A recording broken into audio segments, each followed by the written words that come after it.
Salut tout le monde, alors c'est Skyline, je vais vous faire une petite présentation vite fait de qui je suis. Donc voilà, tout simplement, vous avez pu constater que je suis sur la chaîne officielle de Xed Primo. Tout simplement, je ne vais pas vous le cacher, j'avais pas spécialement envie pour le moment de créer une chaîne YouTube. D'autant plus que les vidéos de Xed rapportent sur l'high-tech et les applications. Les jeux vidéo en font partie, je pense. Donc voilà, mes vidéos parleront de nouveautés, de produits pour PS4, justement pour vous les gamers. Cette vidéo s'intitule les 7 astuces sniper justement pour les débutants. Tout s'explique dans le titre, hein, je pense que j'ai rien d'autre à rajouter. Ça va vous aider, vous les joueurs qui souhaiteraient débuter au sniper. Donc ce sont quelques astuces que l'on entend partout, peut-être pour maîtriser le sniper, mais je peux vous dire que ces astuces sont indispensables.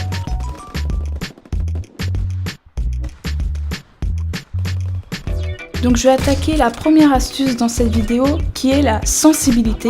De nombreuses personnes se questionnent sur la sensibilité des joueurs qui maîtrisent super bien le sniper.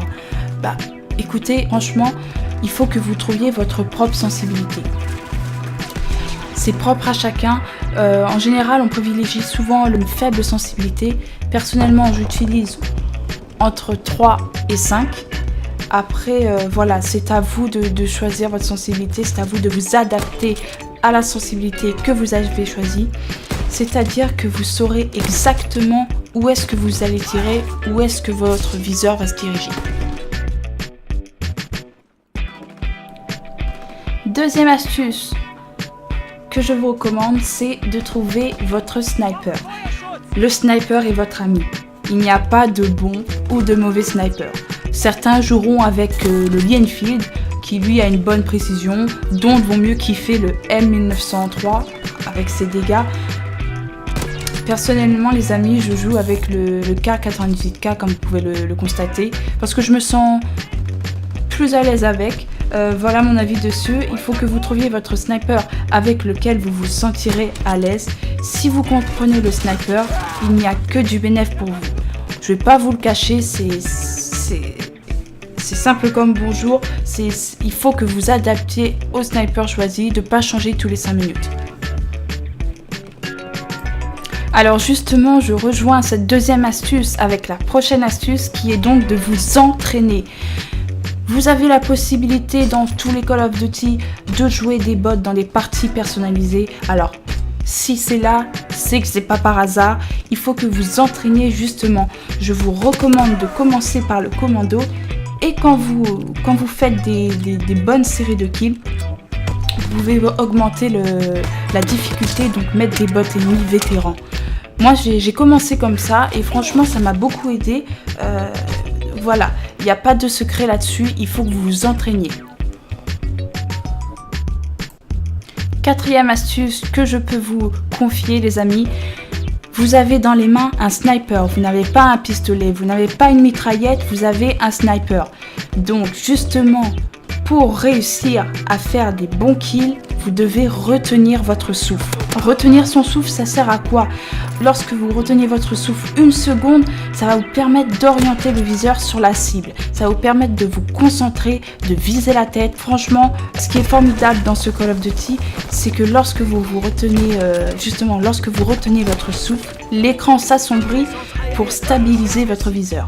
Alors, je ne vous demande pas de retenir votre souffle 3 secondes. Non, vous le teniez même pas 1 seconde, ça va vous diriger vers votre cible et vous allez faire un shoot, un one shot que je dirais du premier coup, ce qui est fantastique.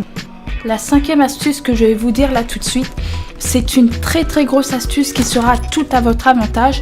Comment sniper au corps à corps. Alors je vais pas vous faire attendre plus que ça. Pour tirer en one shot au corps à corps, c'est assez simple, il faut éviter le déplacement. Donc ça va vous permettre d'éliminer l'adversaire en un coup sans pour autant regarder dans le viseur. Quand vous voyez cette scène, vous dites mais comment il fait? C'est pas possible, il a pas regardé dans son viseur. Ben non les amis, c'est possible de tirer au corps à corps en one shot. Donc je vous ai mis une petite démonstration justement du one shot que vous verrez tout à l'heure. C'est pareil pour un tir au loin qui est un peu plus difficile parce que plus vaste autour de vous. C'est en fonction aussi de votre rapidité. Si vous bougez ne serait-ce que d'un pas, le tir ne fera qu'effroler l'adversaire. Vous savez, quand une petite croix devient blanche, c'est que vous avez touché l'adversaire, mais vous ne l'avez pas pour autant tué. Donc ça s'effectue en 3 étapes. Il suffit de vous arrêter, de viser et de tirer en même temps. Donc dès que l'adversaire arrive soudainement devant vous, vous ne réfléchissez pas. Là c'est votre rapidité qui joue sur ça. Vous vous arrêtez, vous visez et tirez en même temps. Franchement, quand vous allez voir la démonstration, vous allez comprendre, afin que vous puissiez analyser correctement les 3 étapes. La suivante astuce que je vous donne, les amis, est très importante. Il s'agit de vous déplacer. C'est fini l'astuce bidon du gros débutant qui ne fait que de camper. Essayez plutôt de découvrir la map, même si vous la connaissez déjà. Essayez de trouver les points stratégiques. Quand je vous dis les points stratégiques, c'est-à-dire par exemple, quand vous voyez un adversaire qui est assez loin de vous, vous avez du mal à la voir au sniper, ne le suivez pas comme un petit chien derrière lui.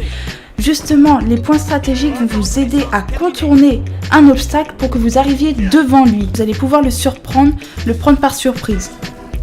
Donc en plus de ce point, camper ne fait qu'agacer les joueurs adverses. Faut se l'avouer, même moi ça m'agace quand un campeur me tue toujours au même endroit quand j'arrive pas à l'avoir. Donc s'il vous plaît, arrêtez ça.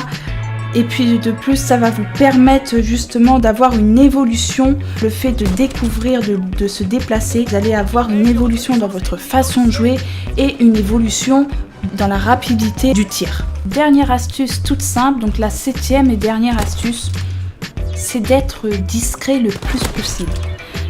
Même si la division montagne intègre les pas silencieux, il faut que vous restiez vigilant lorsque vous vous déplacez. C'est-à-dire qu'il faut faire très attention à ne pas se mettre à découvert en plein milieu de la map pour pas vous faire shooter soudainement. Donc moi mon astuce en fait, comme vous pouvez le constater, c'est que je contourne la map. Lorsque la partie commence, je ne fonce pas tout droit, je contourne la map, je vais soit à gauche, soit à droite pour arriver derrière l'adversaire.